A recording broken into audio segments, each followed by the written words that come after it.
table if you like. He's in the next one.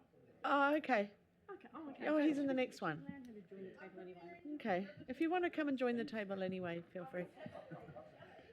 Explosions is going to come up again. Pop my button. He's going to watch this. Okay, we'll make a start. Thanks, guys. Kia ora. I just thought I would open and say, of course, with our usual excitement, we're coming to talk to you about kicking off some great work. We have two sessions this afternoon. Our first is obviously the review of the Dangerous and Insanitary Buildings Policy 2018, and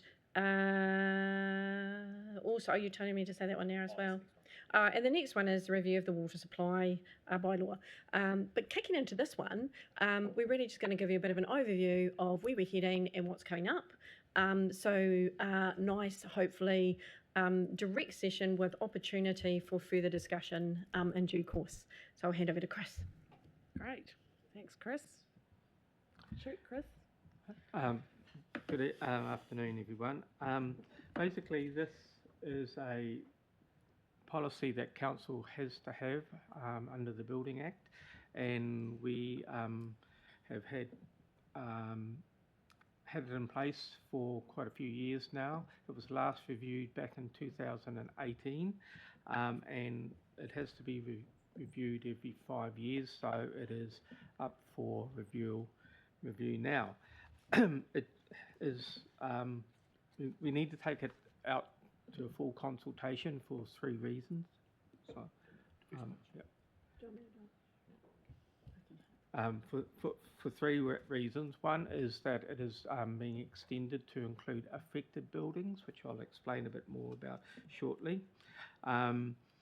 It has also been including a policy context that the older policy didn't have, and we had an internal review of the policy last year, and MB gave us some feedback on it and suggested some best practice points to include. So we are including those and taking it out to full public consultation. The policy originally, or earlier on, wasn't in the PWP, but when the need to do this full review arose, it was added to the PWP in May 2024. So what is the policy about? Well, its purpose is to ensure that buildings perform the way they are supposed to, that they function without putting building users at risk, or surrounding buildings or people using surrounding or adjacent areas in danger.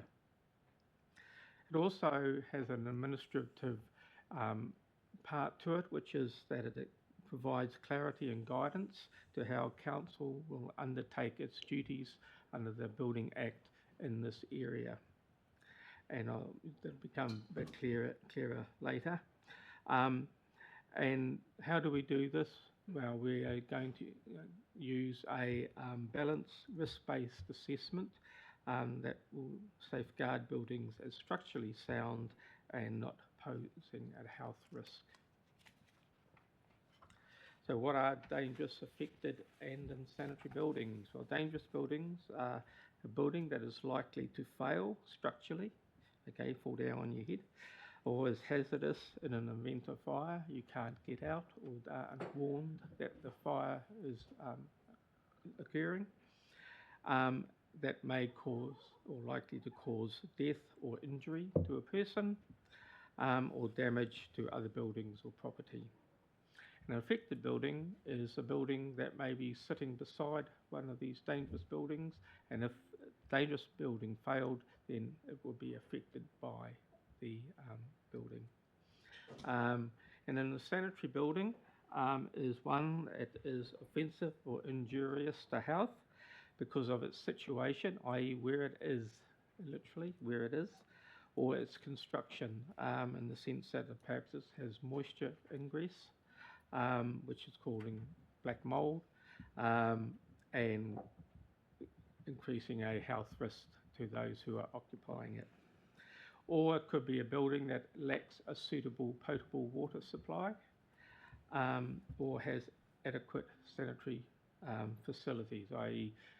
Toilets and areas to wash, etc.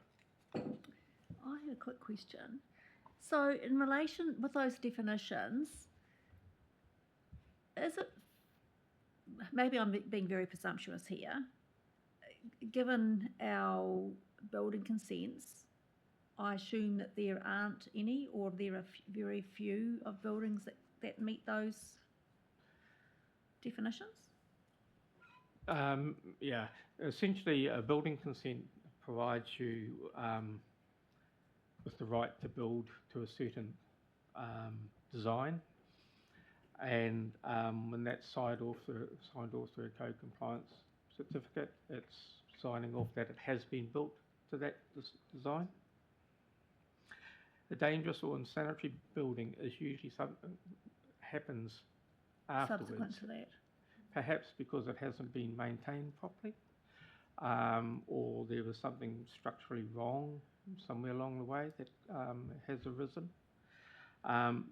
In relation to insanitary, it could be because there's been some breakage in a pipe, Yeah. Or later breakage in a pipe draining the building and is no longer doing so appropriately. What about a dangerous building? Because A dangerous building, well, perhaps Steve can answer that one better. Yeah, councillor, a dangerous building could be something, it could be a modern building. Say this building, if the sprinkler system, if there was, say we lost the water supply and we no longer had an operating fire sprinkler system, that may be construed as being dangerous. You know, sort of there were buildings in Wellington or in some of the larger cities where you've got multiple stories. They're relying on specific fire safety systems like sprinklers or fire alarms and things like this. If there was a power outage or loss of water supply, then those buildings during that period of time could be classified as dangerous and they've got to be evacuated. okay, okay. Great. I'm, Lawrence. I'm assuming dangerous buildings also covers one with an earthquake hazard. And in relation to earthquake hazard, there's a different section of the Building Act that covers those. This policy does not cover earthquake-prone buildings, but it would cover a building that was structurally unsound and may fall down for any other reason, but not earthquake-prone buildings. So are they, so earthquake-prone buildings or a building with an earthquake rating, that isn't okay. They wouldn't necessarily be dangerous, is that what you're saying? They would be classed under a different policy. Basically, yes. You know, an earthquake-prone building is not considered dangerous under the Building Act. Okay. However, if there was an earthquake and a building was destabilised, then it could become dangerous. So, for example, there used to be a big hotel in Christchurch, and after the earthquake, some of the critical pillars were destroyed, and as a result, that building had to be evacuated because it was dangerous. But also, too, this is where the affected buildings came into it because it created a fall zone of about 500 or 600 metre radius or more from memory. And the mechanism prior to the Christchurch earthquake was there was no ability to make people move out of those other buildings, hence the reason why they amended the legislation to bring in affected. So Okay. I think the short answer, Lawrence, is these are separate but connected. So that's what I think Steve's just described. Yeah. I guess my question in our policy, does that make that clear? Will that make that clear? We can note that down. I think Steve's looking at me. I think Lawrence is wanting to make sure that we're able to articulate how the things fit together and how that sits alongside this policy. Maybe what mainly because I read that description of what a dangerous building is, yeah. and I would put an earthquake-prone building as in that.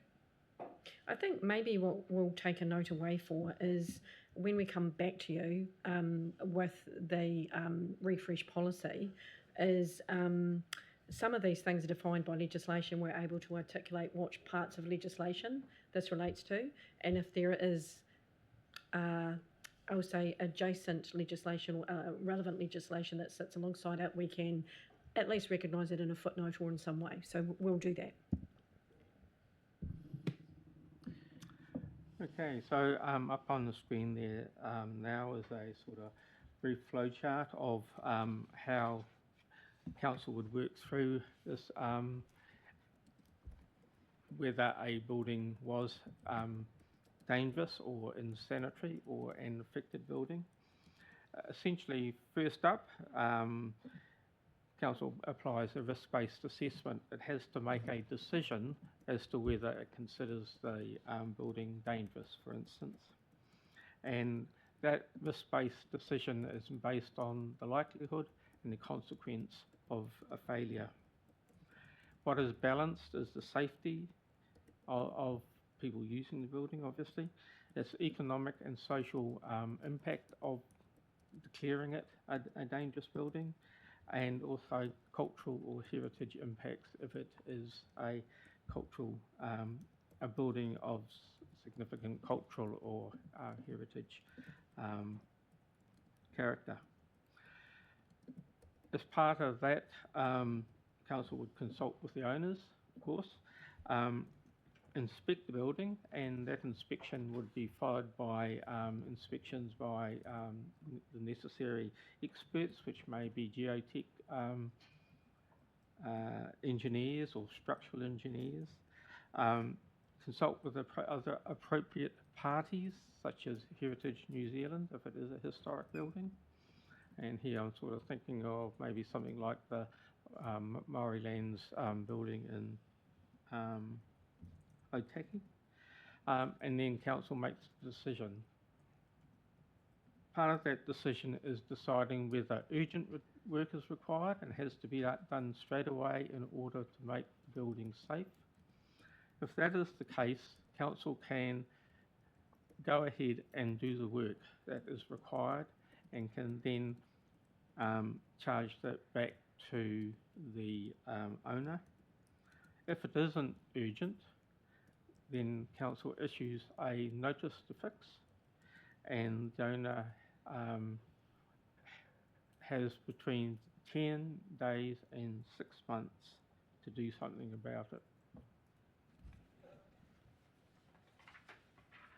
Now, some of the things taken... Sorry, Liz? Oh, I just have a quick question. Thank you. Is there an assumption here that in order to trigger these kind of actions, the building must be occupied? What do you do with unoccupied buildings that are insanitary or dangerous? An unoccupied building, if it was dangerous in respect to the surrounding area, so dangerous to people using the surrounding area, would be a dangerous building. Yeah. I'm not sure whether in an occupied building could be insanitary. Maybe Steve's got some thoughts on that.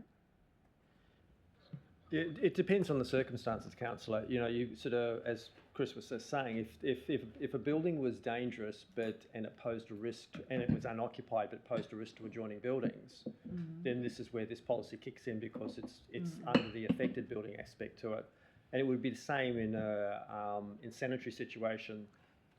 I don't know, maybe a building that all of a sudden its sewage system has failed, and it is actually... So there's spillover effects. Yeah, it's spilling and affecting sort of surrounding properties. Or you've got a sort of situation where you have maybe a veranda which is attached to the building, and it poses a risk to pedestrians. Right. So if there's no spillover effects and it's unoccupied, then we're not interested. Sorry, I was going to say we would, depending on the risks and the issues involved, we would require the owner or the council to put a hoarding around it to effectively make sure nobody goes near it. Because I'm just thinking of the empty building in Waikanae that's been vacant for years and years and years, and has now got a number of insanitary aspects to it, which the landlord refuses to fix, and the building's just sitting there. What can we do about that, if anything?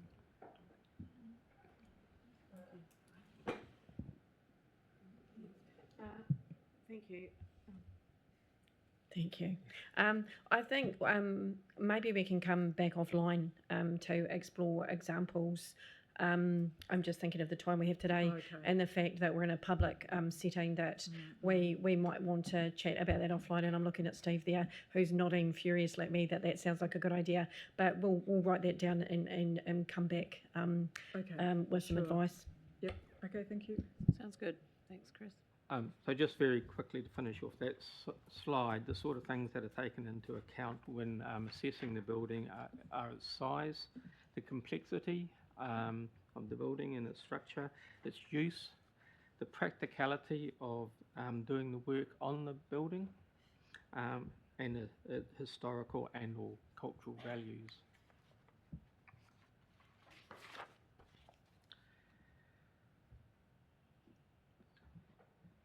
Now, the policy will be updated to now include affected buildings, and there are some changes that MB suggested in their review that will be included, such things as bringing in an overall policy context for our policy and connecting it to some of our other policies, for instance, the one to do with our compliance assessments. What the policy will not cover is, as I mentioned before, earthquake-prone buildings or buildings that are dams. So this doesn't apply to dams. Again, they have their own part of the Building Act that they have to comply with. Lawrence? Just a question around the affected buildings thing. That only applies if they are next to a building that is considered dangerous or insanitary, right? Within a zone, as Steve mentioned before, that tall building in Christchurch had a 500 or 600 metre zone because it was so tall. So it may not necessarily be. Who becomes liable?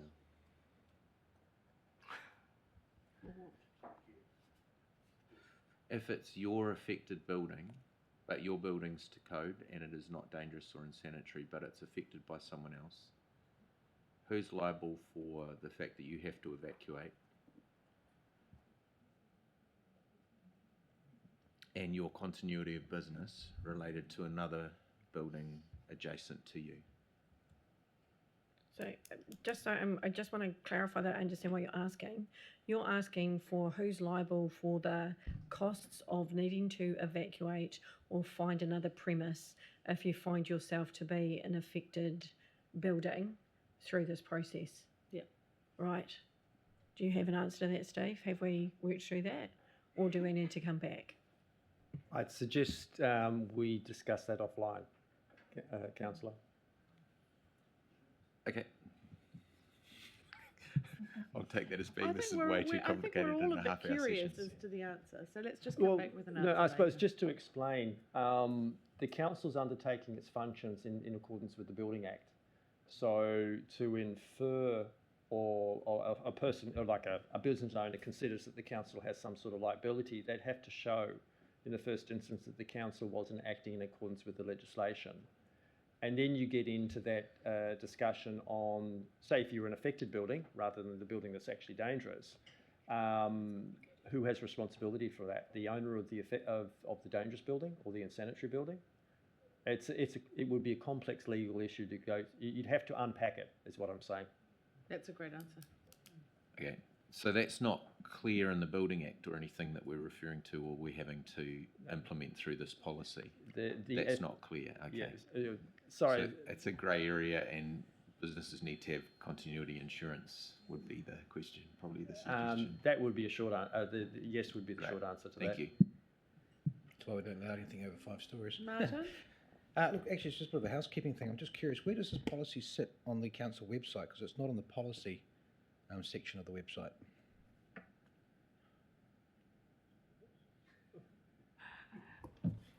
Everybody's going into Safari or Google. Yeah, because I thought I'd have looked it up there. While Hamish looks it up, shall we carry on? Yeah. Yeah. Yeah, sorry.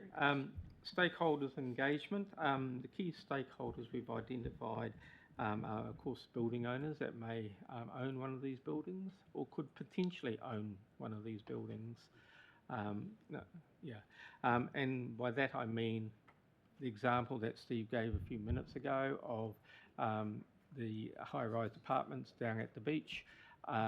They could potentially become dangerous buildings if one of their fire systems failed, for instance, whereas in the normal course of events, they're not. The Economic Development Kotahitanga Board. Sorry, if I may just note, it is online under general policies. Hamish is able to send that link round if that's useful. Thank you. Thank you. Further Good down to the page. Good to have found it. Off you go, Chris. Keep going. Yep. The Economic Development Kotahitanga Board and the Chamber of Commerce as representatives of businesses and building owners. Aged care facility owners and occupiers are a higher risk building and group due to their automated fire systems, as are apartments, and of course contractors undertaking work on such buildings. We will be using the Local Government Act Special Consultative Procedure for the consultation. That's a requirement of the Building Act that we do so. We are hoping, as going into now to the time frame, to go out to consultation in September. Up there we've got approval for consultation at the council meeting on the 29th of August. We've had some slippage in the work, and we're now looking at the 12th of September to the Strategy Operations and Finance Committee to bring that to you to get your approval to go out to consultation and sign off of the SOP summary of proposal. If we need to have hearings, if some of our submitters want to be heard, we'll be looking at a date in October and aiming to have the adoption of the policy by in the council meeting in November and finalise it in place by the end of this year. Yeah, I don't know that it'll have a huge amount of interest. So, if we do have hearings, bear in mind that they just can be an agenda item on an existing meeting rather than a separate time. Jocelyn? Thank you. So I see that this is a policy. Policies don't normally have the teeth that a bylaw has. So what can this council do by updating this policy? You're quite right, bylaws and policies are different things, but this policy is given teeth by the Building Act itself. Right, okay. It says we have to have one, Right, and okay. it refers back to other provisions in the Building Act that give council the teeth to do something about it, like being able to Okay, that's good. or, issue a notice to fix, for instance. Okay, so I've got another question. So obviously some buildings it'll become apparent that they don't meet one of these criteria, but is there a monitoring regime that goes around identifying, some of these ticking Time bombs. that haven't been identified that do actually fit these criteria, unbeknown to other people? My understanding to date, council has taken a complaints-based approach. Right. An exception, basically, following up on exceptions. Okay, thank you. Lawrence?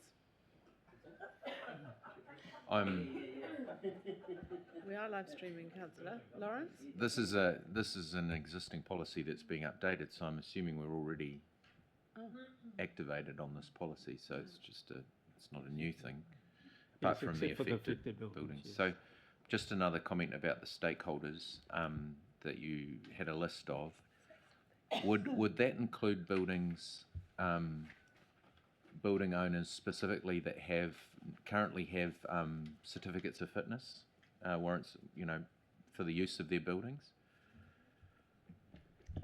Because they already have a monitoring system in place of safety, of things they have to measure up to in regards to usage of their buildings. Correct. I think what I might lean back to is, I think earlier in our conversation, Chris had mentioned that as just part of our usual process that Steve's team obviously operates under the Building Act, we obviously do go through an assessment process and provide people with that certificate.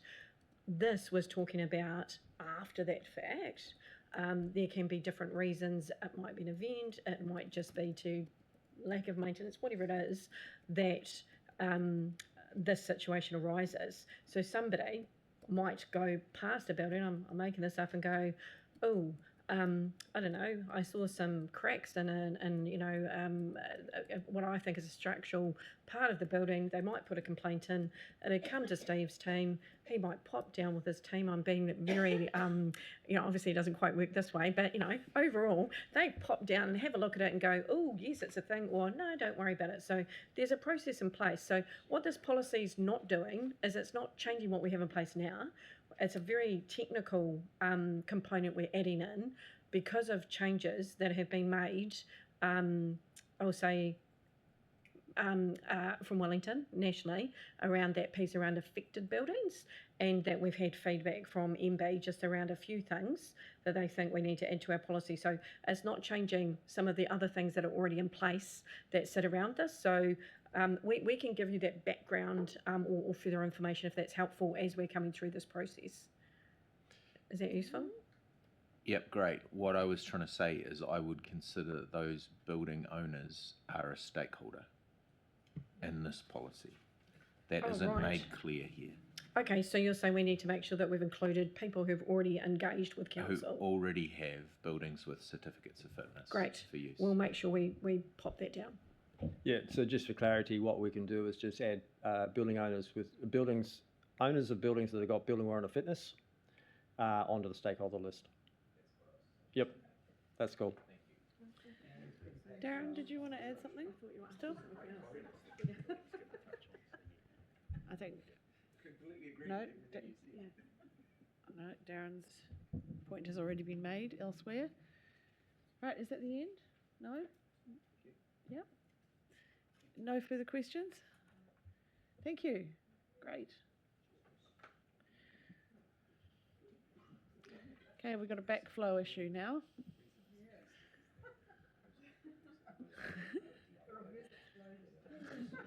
Just today's full of this unsanitary conversation, isn't it? It really is today. Actually, this morning we started with nappies, didn't we? We did. Explosions, no less.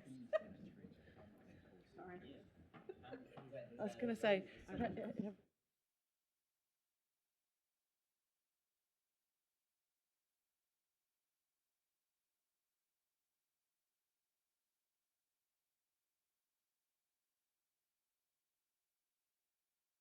okay. So the last briefing of the day, hold it together, everybody, just for another half an hour, and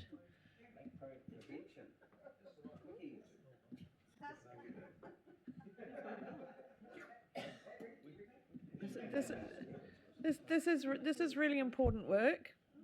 So let's focus, and I'll pass over to the team.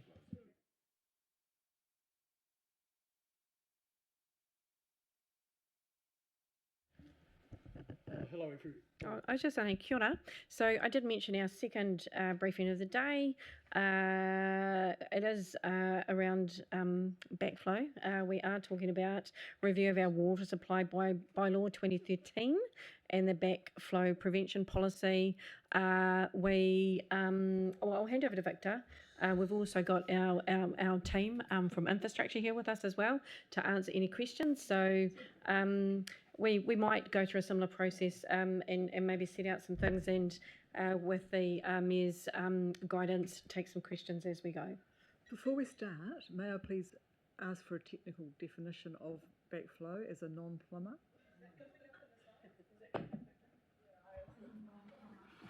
I can describe backflow for you. Yep. Can you demonstrate it? We'll try and keep it technical. Yes. Okay, everybody. So. Order. Best name in the world for a policy. So the council's water supply system is under pressure, and when the water then goes into the consumer or the customer's side, it's also under pressure. The risk is that the water from the customer's side flows back into the council's water supply system. And so when we talk about backflow prevention, we're talking about preventing that backflow. And if we pop the next slide up, which is the little girl. Yeah, so this is talking about the fact that the risk related to backflow is that it can bring in the contaminants from the customer's side into the council's water supply system and then spread those throughout the community. From the pipes, from water tanks, from all the valves, whatever it can be. So one of the ways of simply thinking about it is that if you think about like a normal ball cock, and it creates like an air gap in your toilet system, the water comes in, drips through the air, fills up your system, but there's an air gap. That's one way where you can stop the water flowing back into the pipes. And another way is to put like a backflow valve in place, and that valve allows the water to flow one way, but not back the other way.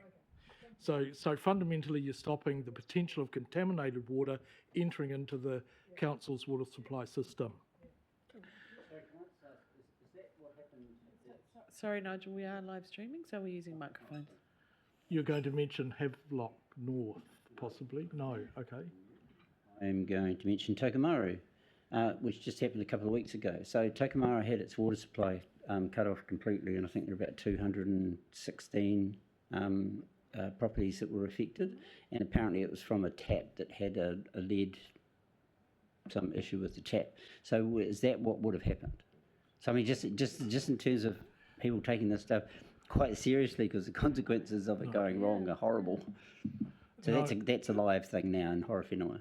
I'm sorry, I don't know the background to Tokomaru, that actual situation. I'll talk a little bit about Havelock North in a moment.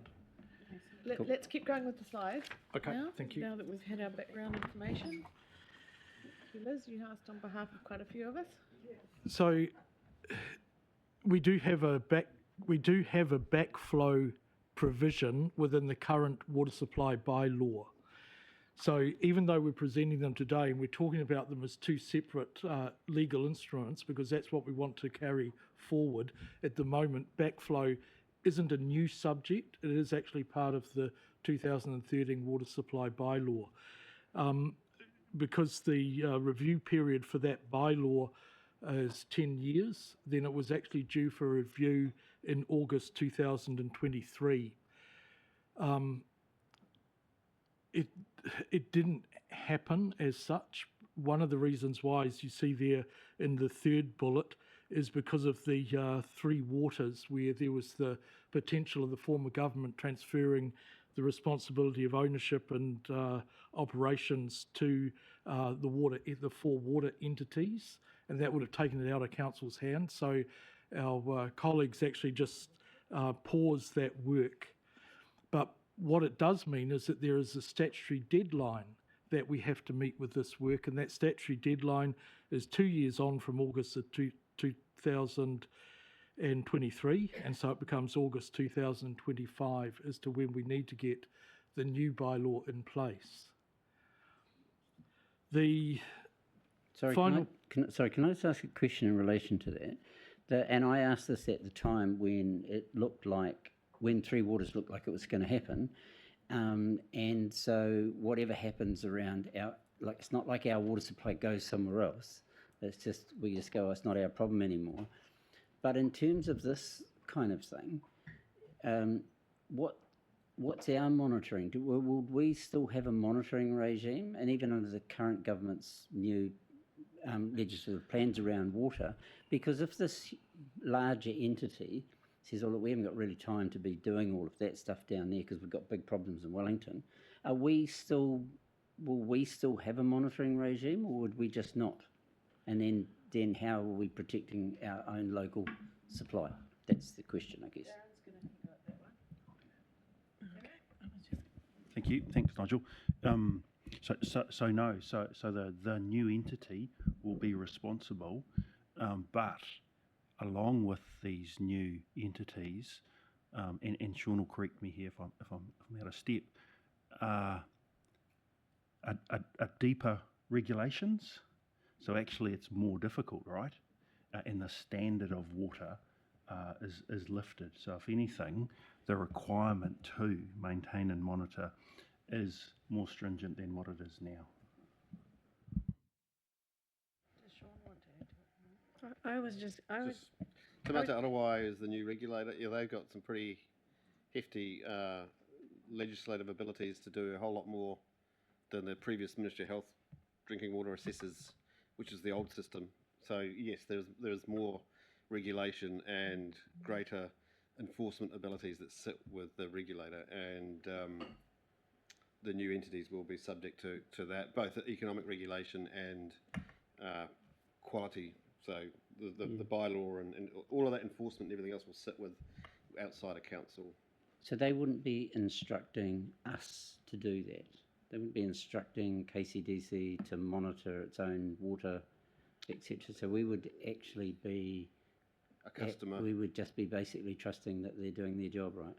Well, you'd be relying on the same legislation that you rely on for a whole lot of other transport, or a whole lot of other activities that's regulated by central government and then enforced by, again, Te Mate Arawai and potentially Greater Wellington in terms of water. Sorry, I was just going to add that legislative change as it rolls through, obviously we will provide separate updates. We're still required under current settings to progress this, and until that's all made its way through, we'll obviously be flexibly working alongside that. So that was the bit I was going to add. Okay, so the fourth bullet point is just pointing out that we are looking at a water supply bylaw as a legal instrument, and we're looking at a backflow prevention policy as a legal instrument. And there was a question I heard on the earlier discussion around the enforcement of the policy. So the bylaw will refer to the policy and effectively bring the policy in to the same status as the bylaw by reference. So it will be enforceable. And it's also on our policy work program 2021-24. So the next slide. Well, we've got a nice, clean, fresh glass of water here being shown, and we recognise how valuable water is to any community and how important it is to health and well-being. But I noted there particularly that it also protects not only the people, but also our animals, our property, enables firefighting to be done, those sorts of things. And this is where I was going to mention the Havelock North situation, 2016, where we know that it was Campylobacter. We can think about listeriosis or E. coli. Those types of pathogens can affect the water for the detriment of human health. That happened in Havelock North. On the back of that, the government brought in the inquiry that was done in 2016, completed in 2017, all of which I think really highlight the importance of making sure that the regulatory requirements that are needed by this council are actually in place appropriately and in time to ensure that there's no sort of gap in not having a water supply bylaw or backflow prevention mechanism. Okay, so we'll move on to the next slide. And this is about the key changes actually within the water supply bylaw. And I've got a different slide that's talking about the backflow situation. So fundamentally, the water supply bylaw is bringing about like technical adjustment, not wholesale change in any sense. It's not dropping away any large component part or element of the current 2013 bylaw. And it is being updated. It's in the sense of reflecting 2024 operational practice. It's the language in it's been simplified, it's been restructured to make it easier to read and so forth. So we did that as we reviewed it. The next one says that there's a need to future-proof the water supply bylaw by including the requirements necessary to deal with the expansion that's expected in terms of intensification. And so one of the things that we looked at was like the current bylaw 2013 has a whole lot of like specific drawings in relationship to the flow pattern, and those layouts talk about where you have to have a meter, where you have to have a backflow prevention, where the responsibility shifts between council and the customer, those sorts of things. We're not following with that same format with this bylaw because of the fact that that intensification will mean change, and it'll mean progressive and continual change, possibly to layout. So we're just bringing it in again by reference to the layout drawings that are available on the council website. So we make reference to those listings. The next slide is looking at the outline of the water supply bylaw, just to talk for a quick moment about some of the things that are in there, and you can see them listed, but I just thought I'd expand on a couple of them just to give you more of a flavour for what's actually in there. So with regard to the protection of water supply, it's talking about who can and who cannot access the system, what the water use is able to be, and what the type of water uses are prohibited. It talks about the do's and don'ts of working around the underground water infrastructure. It talks about imposing conditions over supply, such things as how to get connected, what's required in terms of the installation of a connection, placement of meters and valves, what are the requirements. It also makes provision for the inspection and maintenance of access. It classifies the types of supply. Fundamentally, there are two. One related to on-demand supply, which is our normal flow within the town centres, as opposed to myself, I live out on the Hauteri Plain, and part of the Hauteri Water Supply Scheme, where there's this restricted flow. So quite a different system for those that are in the rural area there. And it also is the part which brings in the need for water supply for bulk tankers and also for fire protection purposes. And just finally, it talks about customer responsibilities as the last bullet point there. And I just thought that's really talking about the plumbing requirements actually within the premises, whether that be industrial, commercial or residential, and the need to manage things like leaks and wastage. And it also talks about things of like change of ownership, or if a person actually wants to be disconnected, what's the process and requirements there. So that's the type of stuff which is in the current bylaw and will continue on into the new bylaw as we mentioned. Now the next slide shifts topic and goes to the backflow prevention subject. And as we mentioned, it's there to be able to keep the water healthy within the water supply system and not let it be contaminated as a result of chemical or biological, microbiological contamination from the customer's side coming back into the council's water reticulation system. And so this is actually quite a change, because the 2013 bylaw has one quite simple clause in it, and that's basically talking about the customer's responsibility to ensure that backflow doesn't occur, and that there's the two systems like an air brake or the valve system that the customer can choose. Now all of that's changed, and it changes as a result of a lot of work that was done in the 2010s, where there was some review of the significance of backflow risk. And so Water New Zealand published a code of practice related to backflow prevention, and that was done in 2016, I think, from memory.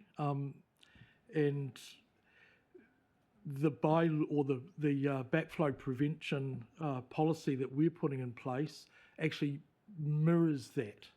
It's actually driven by that code of practice. And so what you can see here that it brings into play is actually a hazard rating. hazard rating of over the water use or the type of premises, and therefore what is the device that you need. And it's a very simple scoring system, low, medium and high. So to give you some idea, something like a lifestyle block, because of having stock on it, that would be rated high. Other ones that could be rated high are things like the industrial and commercial uses of water,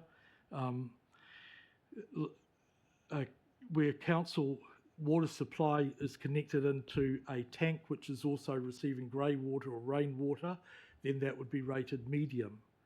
So it is actually a genuine risk-based approach to be able to determine what is the minimum spec of the backflow prevention device you need given that level of risk.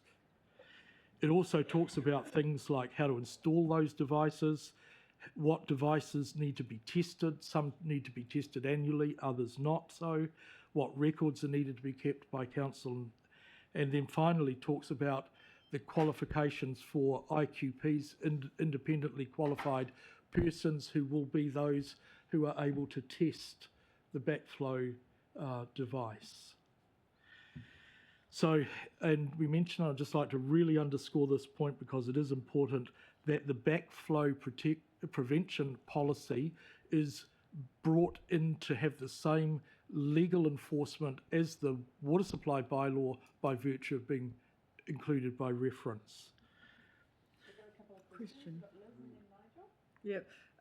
Does this imply that every property will need to have a rating, and does it imply retrofitting of some of these devices on properties? So I'll answer the latter one first, because the answer is yes, it could. So are we going to have another like water meter type situation where people are going to get up in arms about things that they need to do? Could I defer to Sean or to Ramesh? I can start, but Ramesh might know, be able to update you on the work they've done. So potentially there are some properties out there that are currently ranked in that hazard area that don't have backflow prevention. I don't know the numbers. So we've done some work in terms of assessing that risk across the network.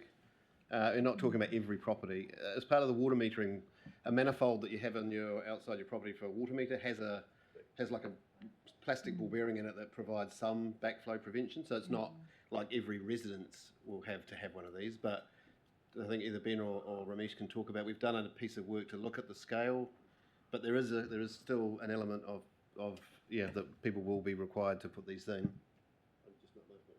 Right. Do we have some estimate of? Yeah. Most of the residential. Oh, I'll turn this off. Shit, sorry.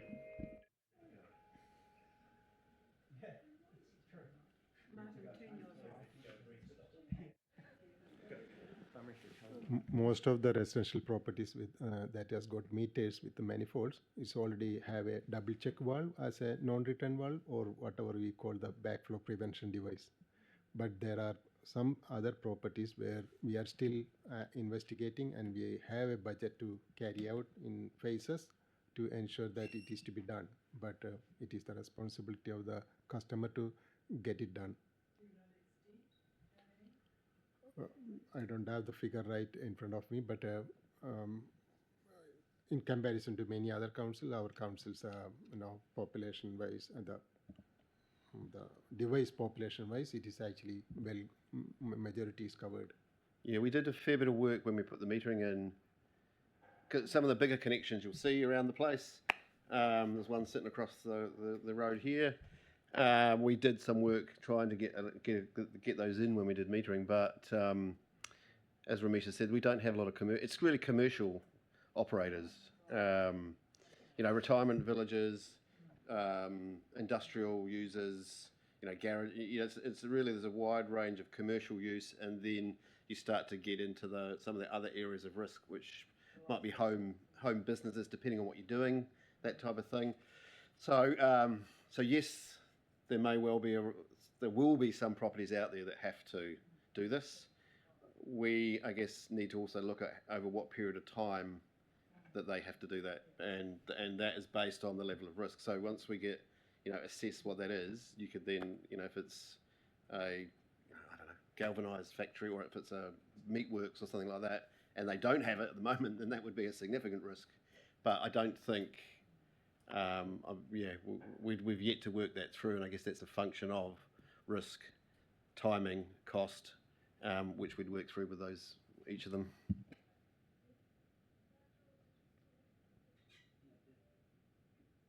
So we're going to go to Nigel next. Okay, so what's the cost? What would be the cost of one of come to you, these? Richard. And presumably the cost is being borne by the user? Yeah. Do we have an idea of the cost? Oh, they can range from 3,000 to 5,000 up to 100,000. Oh, that's all right then. Oh, no, I thought it was, if that's I a thought it was 50 gonna be mil, expensive. that's a small residential or semi-residential 20 mil, 30 mil connection on the screen there. That might be what, 5,000, 3 to 5? Yeah. So Charlie's pie cart across the road. Oh well, I don't want to be the one that breaks this news. So the question then becomes, so if I fancy myself as a plumber, I can just go and buy one of these things and connect it up? No. So you've then got an installer, presumably a plumber who's appropriately qualified, and that costs on top? They have to get to connect to our network, then it's got to be a qualified plumber. And just in terms of a timeline, so at the moment they don't have to do that? Well, the legislation, Te Mata Arawai, we're probably behind where we should be in terms of this policy.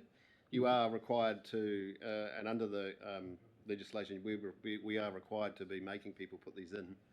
One of the benefits for us for having water metering is because they've got that double check valve in place, and we have been working through it over the last 5 to 10 years, getting things up to scratch in terms of commercial. But yeah, there's a fair bit of pressure coming on board all councils to make sure they have the policy in place, and then you're talking about implementation in terms of the time frame. So again, if you don't have the policy there, we're significantly at risk, I think, in terms of that from a non-compliance. It's then really, working through delivering the solutions, because as you say, they don't have them at the moment, some of those places, and that's been the case for a number of years, but that's not ideal. Okay, so at the point that we adopt bylaw, and we can do that up till August 2025, then at that point, then it just becomes an enforcement process, right? Based on what you determine as the highest risk, and then. Yes, there will need to be a period of time to assess the extent of those required across the entire network, and then work through. We would need to look at some sort of engagement process associated with that. How we work through the assessments, how does that work, and then the timing around installation as well as part of that process as well. Okay. Yeah, so we're picking up the new stuff. This is really to go out and look at the retrospective installations across the network. And again, there are some out there, but we have been mindful of this, and we have, as Ramesha said, we've been picking up changes in use in new buildings and getting them to put them in. It's really again, I don't know the size of the number, but it's not a huge amount, I wouldn't have thought. Yeah, we are. Yeah, I was just going to add that I think perhaps the message that you want to make sure that we're taking away is that the communications around this will be important, because we're obviously bringing into line things like our bylaw and our policy for what we've been asked to do, and then there's a phased approach I just heard Sean talking about, and that we've actually got really good things in place already. So it sounded like it was around the margins rather than a full scale. Yeah, and it is mandatory. We don't have a choice in terms of this. It's not it's a mandatory requirement of the legislation that we have to do. Yes. So we'll make sure that we've written that down as part of the messaging to be clear about the mandatory requirements around this, and I think you heard Sean just confirming that the second phase of this is looking at that risk assessment, and it's phased. It's not going to be live from next week. So there's some opportunity to message that change. Ben, did you want? I think you've been wanting to comment. We currently have a contractor who's a ex-IQP. He was an old staff member here, Peter Skinner. He's currently going out and surveying all our commercial properties at the moment to re-gauge the risk. So as part of our reporting to Taumata Arawa every year, our aim by November is to have that complete. So we have that information there in a much granular form. And I think we're looking at under 1,000 properties that potentially would be affected from medium risk up. So that's sort of the band, so not 25,000 properties. You know, and so commercial's about 6% of our water use. So we'll give you an idea. You know, we aren't a large area with commercial properties or with commercial connections. Martin? Two things. One's a real basic question. I'm picking it this is only relevant to people that are connected to the network. You're okay, Liz. And I guess the second one is there are going to be other areas that are going to be heavily affected by this. I dare say other regions, shall we say. So apparently there's a good news story there around our water meters with regards to having already done the work.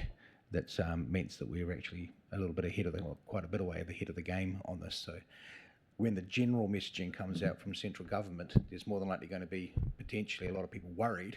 It'd be good to get in front of this and say, well, actually, because we've got water meters, we're actually in a lot better position than most councils. Yeah, although this has been around for a while. This is not new. So some councils are ahead of us, but they've got bigger problems in terms of scale. Yeah. So it's a bit of a balancing act. Again, this has been in place for a couple of years, possibly 17. So, but again, it's becoming more of an enforcement issue and becoming more of a. Again, we've been able to work with the current system because we have water metering and because we've been actively going out there and monitoring. It's just we've got to the point where we can't continue to avoid having this policy in place. I guess it's just one of those things that it might have been going for a while, but as far as the community is concerned, it'll be something that's popped up out of the blue. So just something to bear in mind. And bearing in mind, coming up to election next year, people will potentially be looking for topics to beat us over the head with. Not that would influence our decisions in a matter of public safety, of course, but just something to bear in mind. We're not that kind of council. Just a final thing.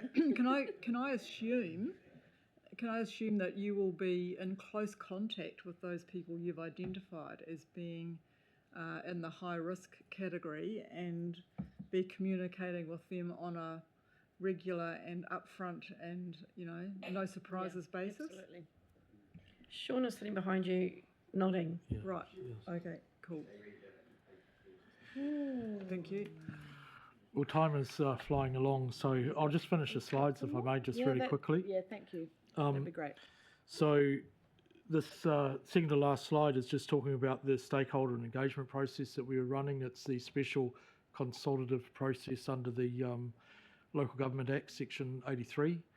So we've produced a statement of proposal, and the key stakeholders are though mana whenua, of course, interested with water, developers, the plumbing industry, and potentially from the plumbing industry we'll have those that will be the backflow prevention installers or the IQPs, more generally property owners, occupiers, council contractors, and this will definitely be of public interest. So there will be an opportunity for public to input on what you have, say, website and material will all support that. Sorry, can I just interrupt there? Just following on from my last point, can we isolate out on that list the yes. high risk properties as being a particular category on their own, rather than just lumping in with general property owners? Yeah. Absolutely, and higher up on the list maybe. Yes. Yeah, brilliant. Yeah, good point, Liz. Yeah. So just to share then the timeline, we're the 15th, and we'll be bringing a paper to council on the 29th. That paper will have appended to it the statement of proposal, which will have appended to it both the bylaw and the backflow prevention policy. So you'll see that complete entire package at that one time. Consultation period will start in September. It'll be for 1 month. So we're hoping to start that on the 9th of September and run it through to the 11th of October. If there is a need for hearings, then they would be a little bit later on in October, and working with the team to be able to identify a date, and there may be the 17th of October. That's only just penciled in at the moment. So then we'll work to finish the bylaw in November, December. And you'll see that then there's quite a bit of time for implementation, and that's a little bit about what we've actually talked about, thinking about the one-on-one conversations that may need to occur with the medium and high-risk persons, or not the persons that own the high-risk water supply. There will be need for updating the material on the website. There will be a need for training. The IQPs will be new to the system. They will need to be trained. Training material will have to be prepared and the like. So they've allowed several months through there for implementation before the adoption time expected in March. And that's just a target date at this stage. And again, once adopted, we're going to allow further time for that implementation, starting of that phase in of that. And so the idea would be that the commencement is likely to be in May, and I'm hoping that you're noting that is well before August. And so that if there is any slippage or anything that's suggesting that there needs to be greater council hand holding, if you like, and helping people through this, that there is at least 2 to 3 months additional time that's actually built into the timeline as presented today. Thank you very much. Yeah, that's great, because nothing good ever happens in a hurry. Martin? Look, I was just mentioning to Sophie, it's funny, you see a briefing sheet and you look at a topic that doesn't look that interesting, or just, in actual fact, there's a huge potential for all sorts of things with regards to this. Just goes to show the importance of being here and for all these briefings and that sort of stuff. There's always ups and downsides, and it can be where you least expect it. It can be very interesting. Yeah, well said, Councillor Halliday. As I said at the start, this is a serious topic. I did point that out. So thank you so much. That's been a really interesting session to finish off the day. Thank you.